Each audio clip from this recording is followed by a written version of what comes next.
Hello everyone, welcome to learning book. Learning book पे आप सभी का बहुत बहुत स्वागत है।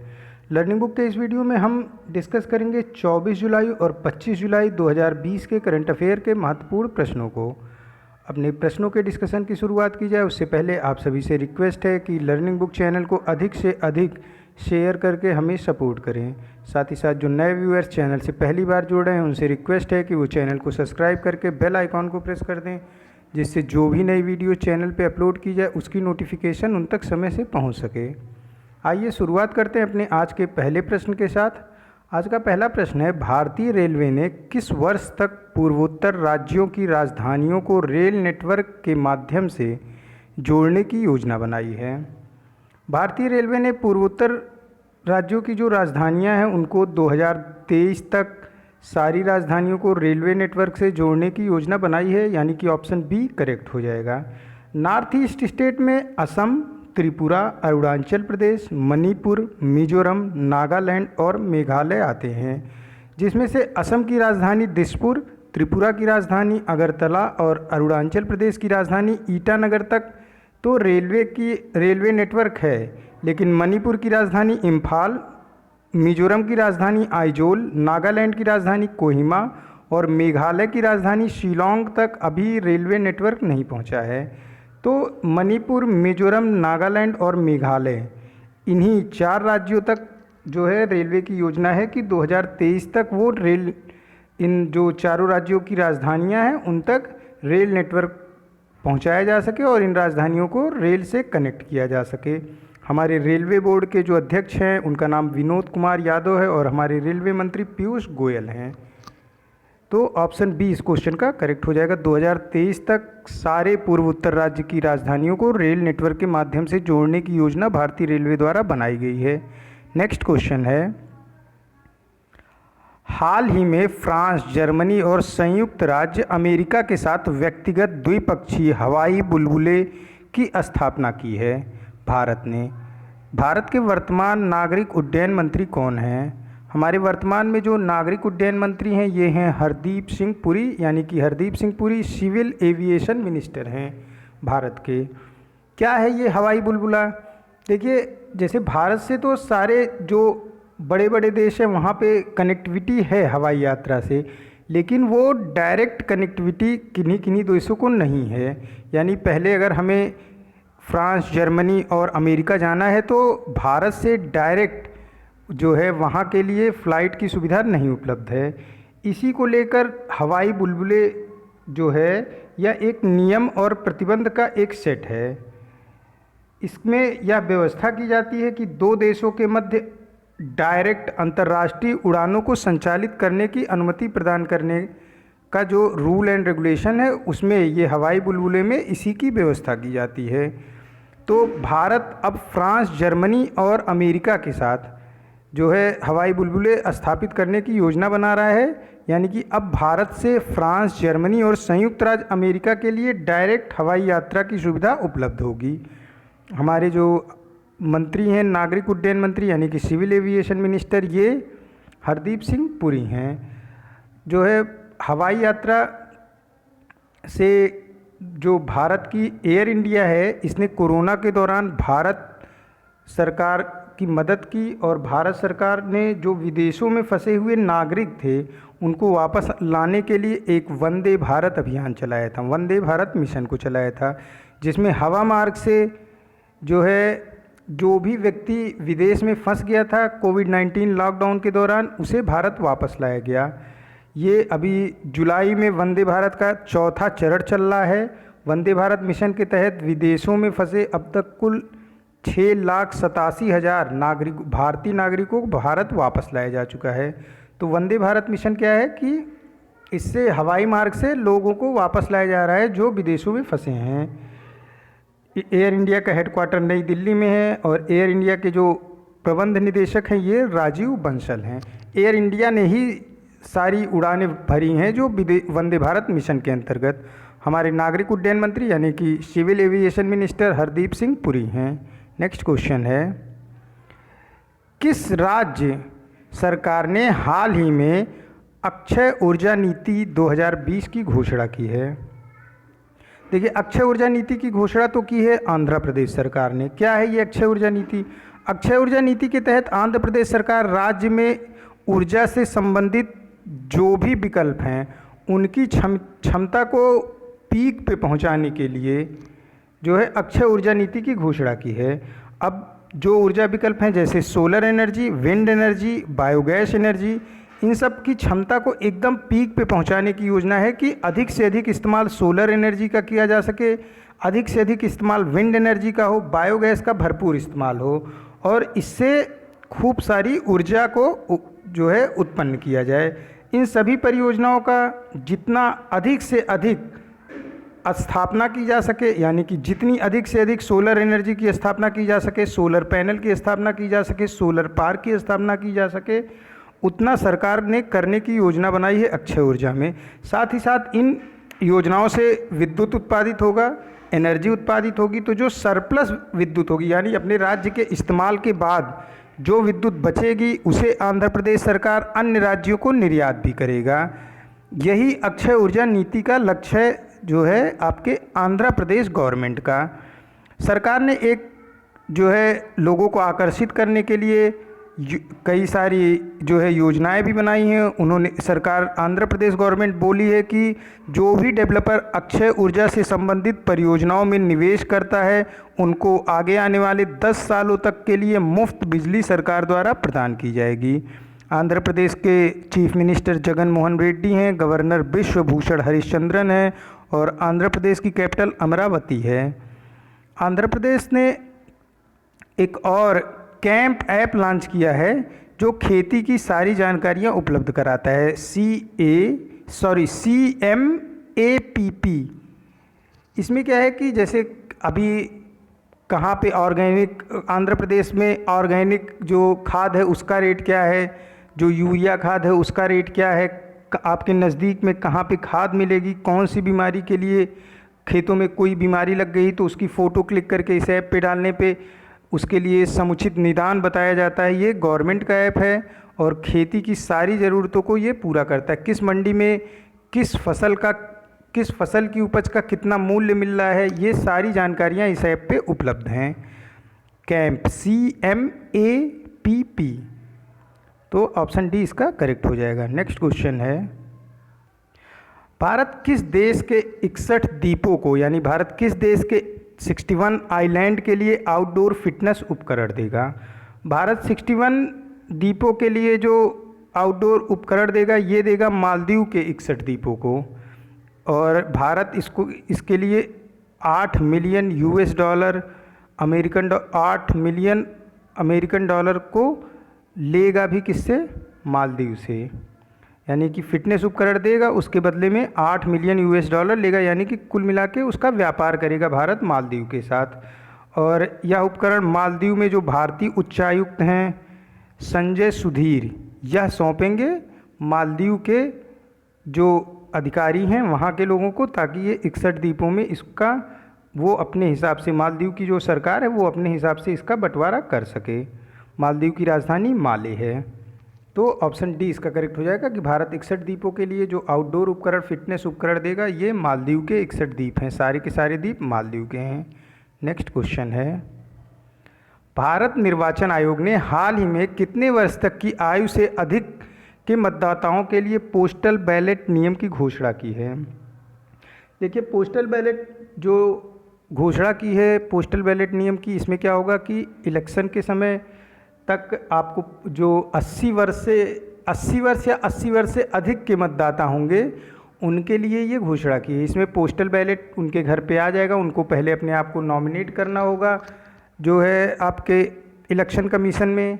तो इलेक्शन कमीशन आपके पास वो बैलेट पेपर भेज देगा, आप अपना खुद वहाँ पे जो है अपना चुनाव चिन्ह पे मोहर लगा के आप जो है फिर इसको बैलेट के रास्ते पोस्ट के ही रास्ते वापस कर सकते हैं, वापस करेंगे चुनाव आयोग को। फिर जब मतगणना होगी तो पोस्टल बैलेट में आपका मत गिना जाएगा। अभी तक ये सुविधा जो सैनिक दूर दराज इलाके में पोस्ट होते थे उनको प्रदान की गई थी, साथ ही साथ जो NRI जो विदेशों में बसे हुए नागरिक हैं उनको ये सुविधा प्रदान की गई थी। अब क्या है कि ये 80 वर्ष की आयु से अधिक के मतदाताओं के लिए, साथ ही साथ विकलांग के लिए, और अभी बिहार इलेक्शन होने वाला है तो उसमें जो भी व्यक्ति कोविड-19 से ग्रसित होगा, कोविड-19 से पीड़ित होगा, उनके लिए भी ये सुविधा उपलब्ध कराएगी भारत का निर्वाचन आयोग। और कहा जाए तो बिहार से ही इस जो पोस्टल बैलेट नियम है इसका शुरुआत किया जाएगा। तो ऑप्शन बी इसका करेक्ट हो जाएगा। भारत के जो चीफ इलेक्शन कमीशन है इनका नाम अशोक लवासा है।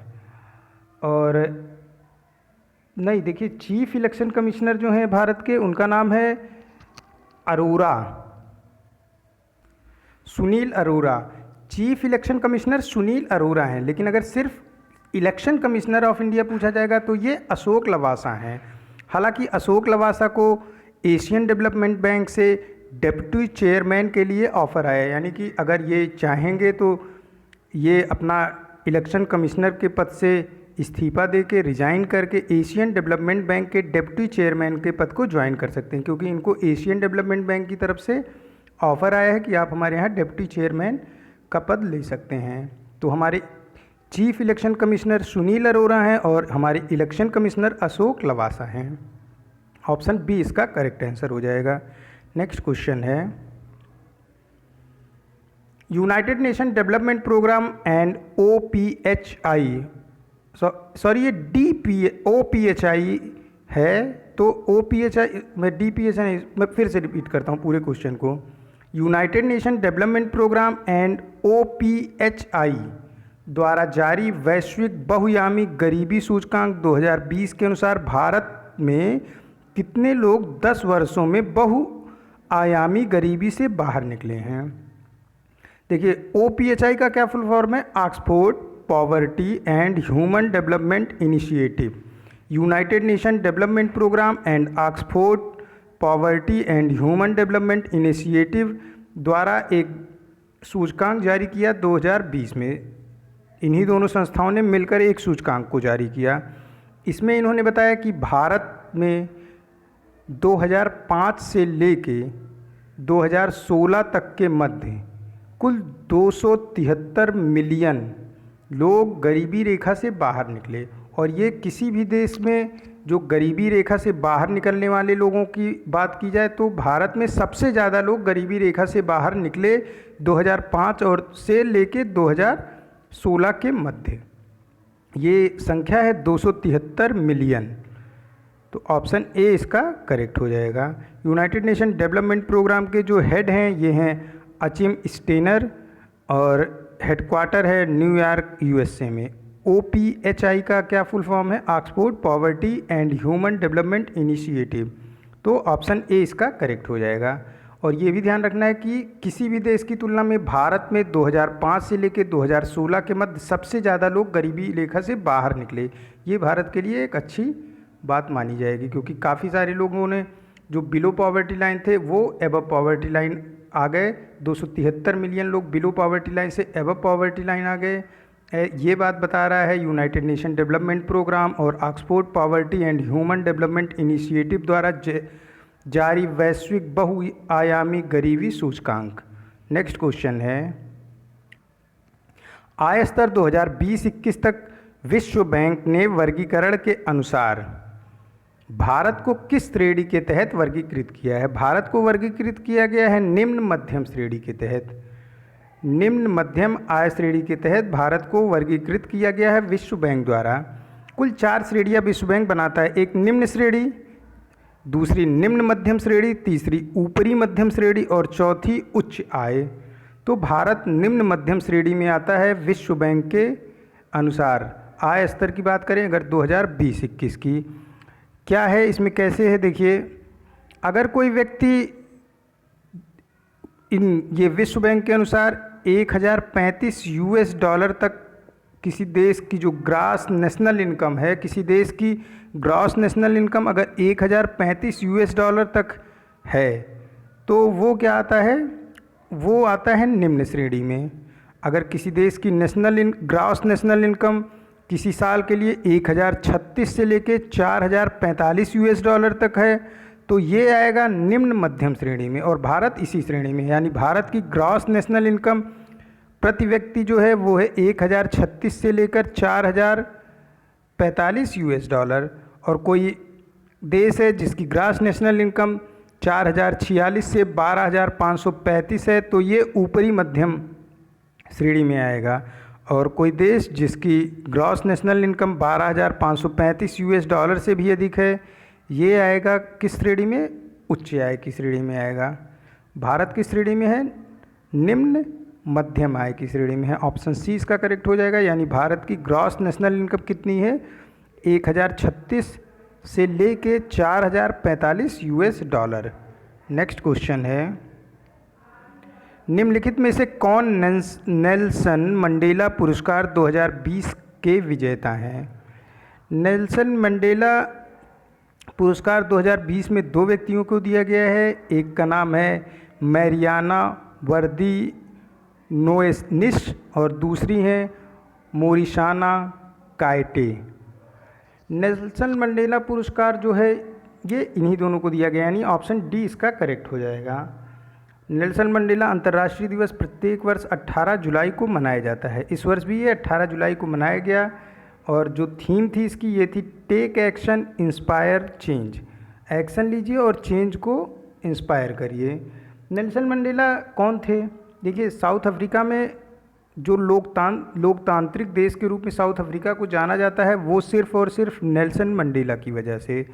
1994 में साउथ अफ्रीका के पहले लोकतांत्रिक रूप से निर्वाचित राष्ट्रपति भी नेल्सन मंडेला ही थे। नेल्सन मंडेला को साउथ अफ्रीका में मदीबा नाम से भी जानते हैं।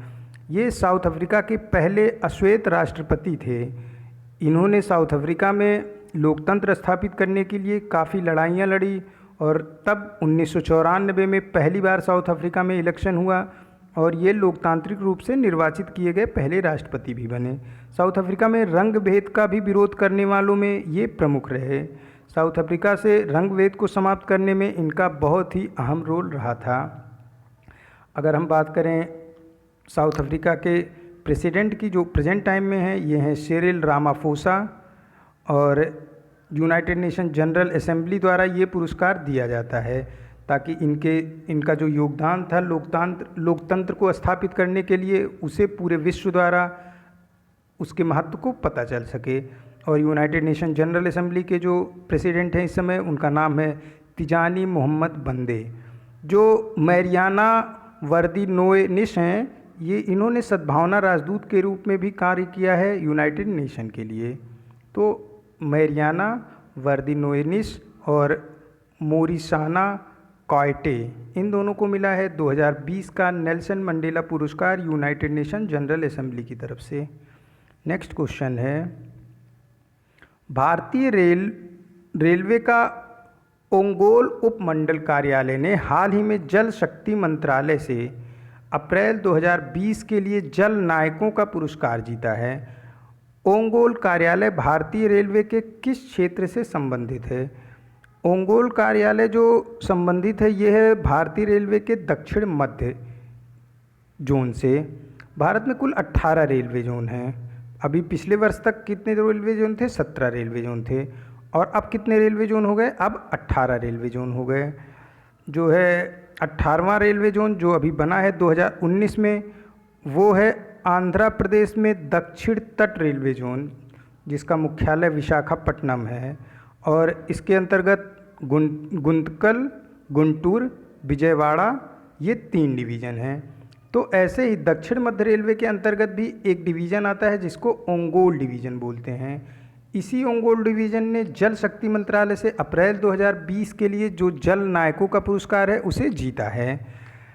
दक्षिण मध्य रेलवे जो है, यानी कि साउथ सेंट्रल रेलवे, इसका हेडक्वार्टर सिकंदराबाद तेलंगाना में है।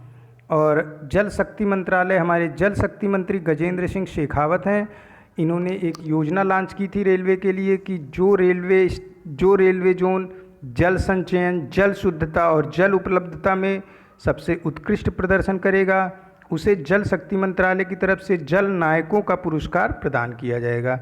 और यही पुरस्कार जीता दक्षिण मध्य के ओंगोल उपमंडल ने। और दक्षिण मध्य का जो हेडक्वार्टर है वो सिकंदराबाद तेलंगाना में है। जल शक्ति मंत्रालय का एक जो सबसे महत्वाकांक्षी योजना है वो ये है कि 2024 तक जल शक्ति मंत्रालय ने घोषणा की है कि हर घर में पाइप्ड वाटर पहुंचेगा, वो रूरल हो या फिर अर्बन हो। यानी 2024 तक प्रत्येक घरों में पाइप्ड वाटर पहुंचाने की योजना है जल शक्ति मंत्रालय की। इस योजना का नाम है हर घर जल योजना। 2024 इसकी डेडलाइन है कि रूरल या अर्बन किसी भी क्षेत्र में हर घर में जो है पाइप्ड वाटर पहुंच जाएगा जल मंत्रालय की ओर से। हमारे जल शक्ति मंत्री गजेंद्र सिंह शेखावत हैं। इसका ऑप्शन ए करेक्ट हो जाएगा। दक्षिण मध्य ने जल शक्ति मंत्रालय द्वारा जो आयोजित किया गया था, जिसमें जल संचयन, जल शुद्धता और जल उपलब्धता पे जो भी मंडल अच्छा प्रदर्शन करेंगे रेलवे का, उनको पुरस्कृत किया जाना था। ये पुरस्कार जीता दक्षिण मध्य के ओंगोल उपमंडल ने।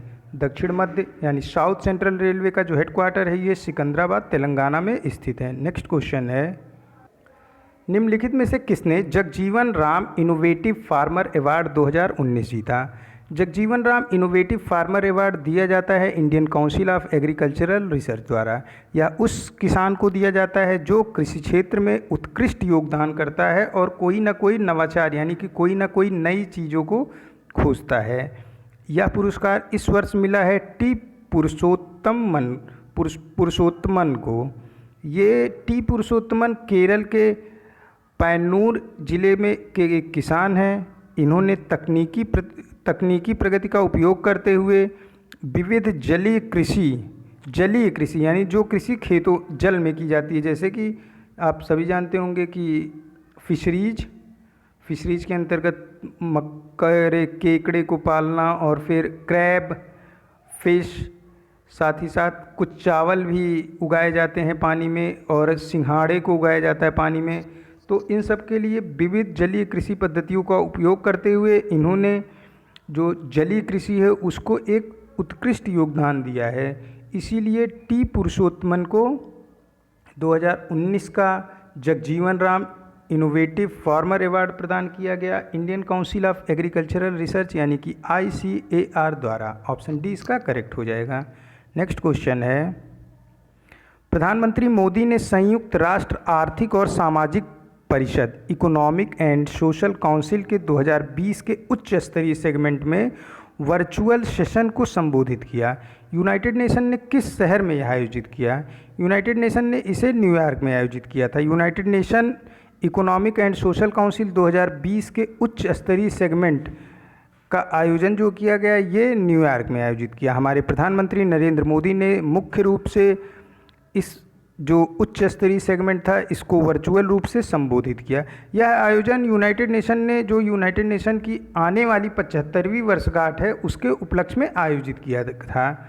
यूनाइटेड नेशन की जो 75वीं वर्षगांठ यानी यूनाइटेड नेशन की स्थापना की 75वीं वर्षगांठ मनाई जाएगी 24 अक्टूबर 2020 को। उसी उपलक्ष्य में यूनाइटेड नेशन ने इकोनॉमिक सोशल काउंसिल की हाई लेवल सेगमेंट का आयोजन किया था। इस वर्ष जो ये सेगमेंट का आयोजन किया गया, economic social high level segment का जो आयोजन किया गया, इसकी जो थीम थी ये थी मल्टीलेटरलिज्म आफ्टर कोविड-19, what kind of united nation do we need at the 75th anniversary. यानी कि कोविड-19 के बाद बहुपक्षवाद 75वीं वर्षगांठ पर हम किस प्रकार के यूनाइटेड नेशन की अपेक्षा करते हैं, यही इस बार का थीम था।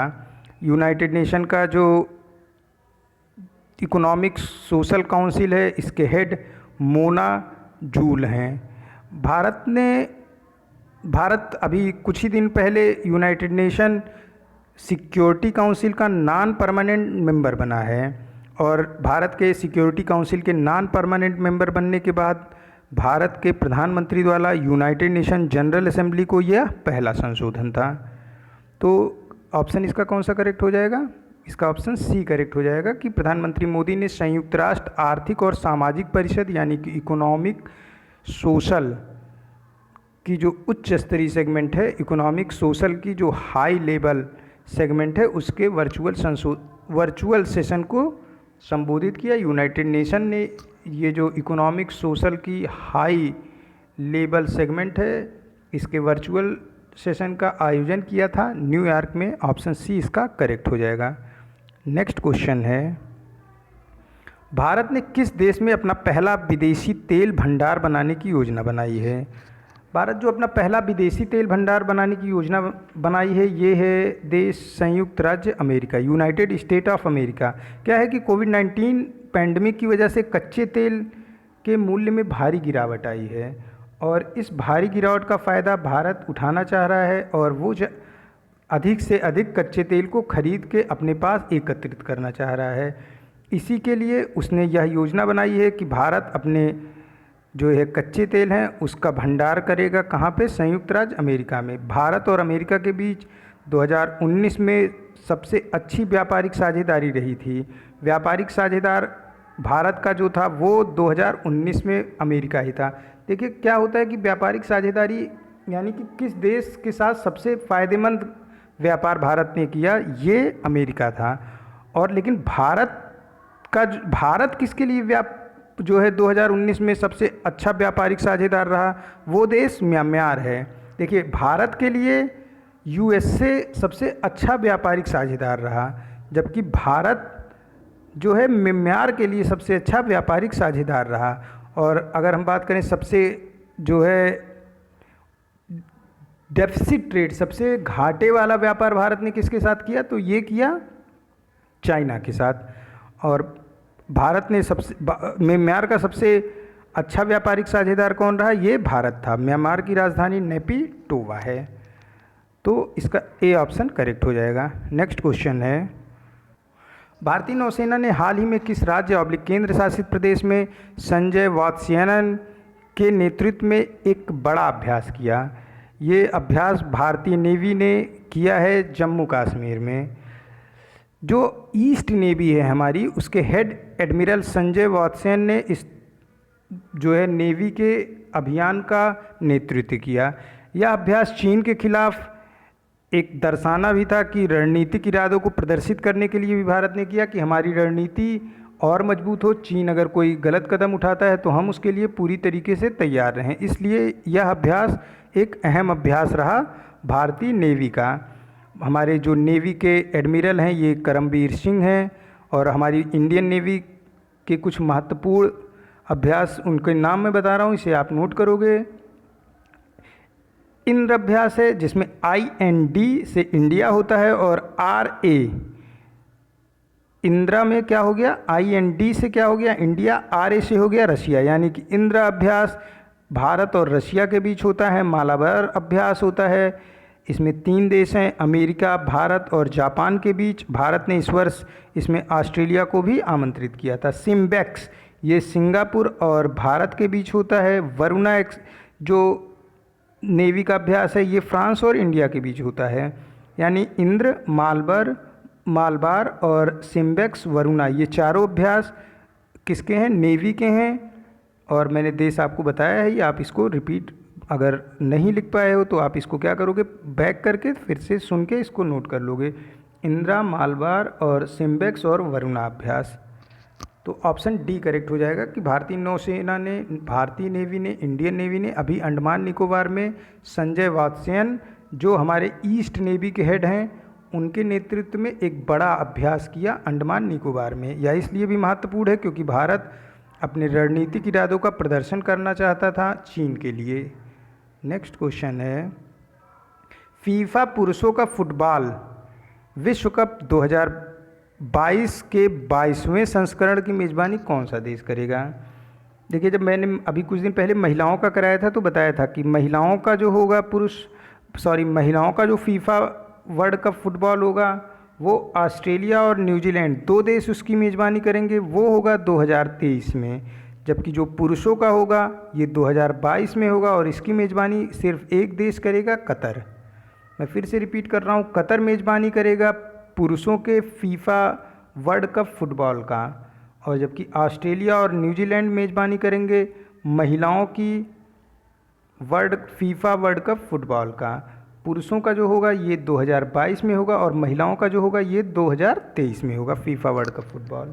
नेक्स्ट क्वेश्चन है, नेल्सन मंडेला अंतर्राष्ट्रीय दिवस प्रतिवर्ष कब मनाया जाता है? देखिए, अभी मैंने बताया ना कि नेल्सन मंडेला यूनाइटेड नेशन द्वारा हर वर्ष पुरस्कार दिया जाता है। तो और उसी समय मैंने ये भी बताया कि ये 18 जुलाई को मनाया जाता है। नेल्सन मंडेला कौन थे? ये साउथ अफ्रीका के पहले जो है लोकतांत्रिक रूप से चुने गए राष्ट्रपति थे। ये साउथ अफ्रीका के पहले अश्वेत राष्ट्रपति थे। नेल्सन मंडेला ने साउथ अफ्रीका से रंग भेद को ख़त्म करने में महत्वपूर्ण भूमिका निभाई थी। नेल्सन मंडेला का जो अंतर्राष्ट्रीय दिवस है, इसको यूनाइटेड नेशन प्रत्येक वर्ष 18 जुलाई को इस वजह से मनाता है ताकि जो है पूरे विश्व में एक संदेश जा सके कि नेल्सन मंडेला ने लोकतंत्र की स्थापना के लिए बहुत ही उत्कृष्ट कार्य किया था। तो ऑप्शन ए इसका करेक्ट हो जाएगा। नेक्स्ट क्वेश्चन है, हरेला उत्सव के अवसर पर किस राज्य सरकार ने स्मृति वन का उद्घाटन किया? हरेला उत्सव के अवसर पर उत्तराखंड गवर्नमेंट ने जो है स्मृति वन का उद्घाटन किया। हरेला उत्सव प्रत्येक वर्ष 3 बार मनाया जाता है। एक तो चैत्र नवरात्रि के समय, दूसरा शरद नवरात्रि के समय और तीसरा श्रावण काल में। अभी देखिए ये कौन सा चल रहा है, ये श्रावण हरेला ही है, मतलब ये श्रावण चल रहा है, श्रवण का महीना चल रहा है ना। तो इसी महीने में क्या होता है कि कांवरिया उठती है, तो ये श्रावण का महीना है और ये वर्षा ऋतु को दर्शाता है। तो जो अभी हरेला मनाया गया उत्तराखंड में, ये श्रावण हरेला है। पूरे साल में 3 बार मनाया जाता है। और उत्तराखंड के एक प्रसिद्ध लोक गायक हैं स्वर्गीय जीत सिंह नेगी, उनकी स्मृति में ही उत्तराखंड सरकार ने एक देहरादून में स्मृति वन का उद्घाटन किया है। वही क्वेश्चन यहाँ पे है कि स्मृति वन का उद्घाटन किया गया किस राज्य में? तो ये किया गया उत्तराखंड राज्य में। उत्तराखंड के जो मुख्यमंत्री हैं, इनका नाम त्रिवेंद्र सिंह रावत है। उत्तराखंड में 2 राजधानियाँ हैं, एक ग्रीष्मकालीन यानी कि समर की राजधानी गैरसैंण है और विंटर यानी कि शरद ऋतु की राजधानी कौन सी है? ये देहरादून है।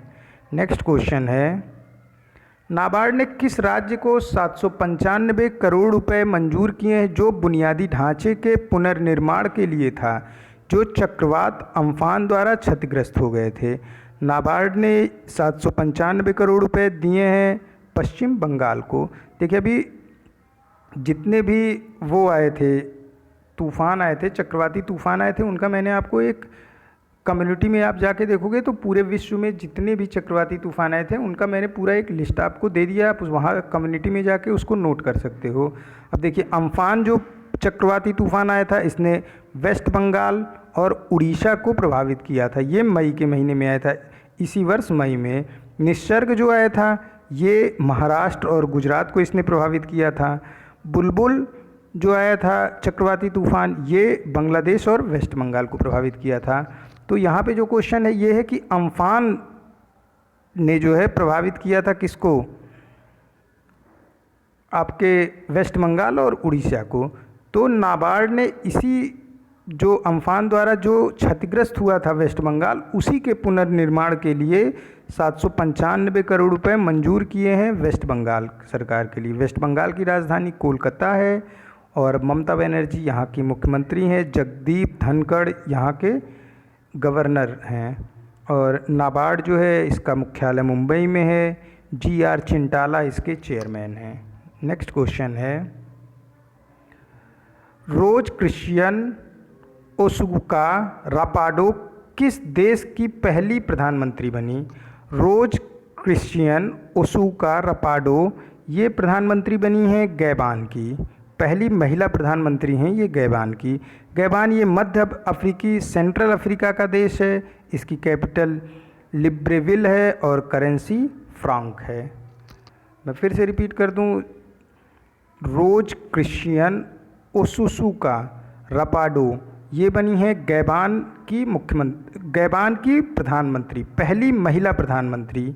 गैबान की पहली महिला प्रधानमंत्री बनी रोज क्रिश्चियन ओसुका रापाडो। गैबान कहाँ है? गैबान ये सेंट्रल अफ्रीका का देश है जिसकी कैपिटल लिब्रेविल है और करेंसी फ्रांक है। नेक्स्ट क्वेश्चन है, RBI ने श्याम श्रीनिवासन को किस बैंक के MD एंड CEO के रूप में मंजूरी दी है, जो प्रभावी होगा सितंबर 23, 2020 से? आरबीआई ने श्याम श्रीनिवासन को फेडरल बैंक के एमडी और सीईओ के रूप में मंजूरी दी है। अभी भी जो प्रेजेंट टाइम में फेडरल बैंक के एमडी और सीईओ हैं ये श्याम श्रीनिवासन ही हैं, लेकिन इनका कार्यकाल ख़त्म हो रहा था 22 सितंबर 2020 को, लेकिन इनके कार्यकाल को 1 साल के लिए आगे बढ़ा दिया है आरबीआई ने, रिजर्व बैंक ऑफ इंडिया ने। और ये इनका कार्यकाल अब 23 सितंबर 2020 से दोबारा प्रभावी होगा और ये 22 सितंबर 2021 तक फेडरल बैंक के एमडी और सीईओ बने रहेंगे।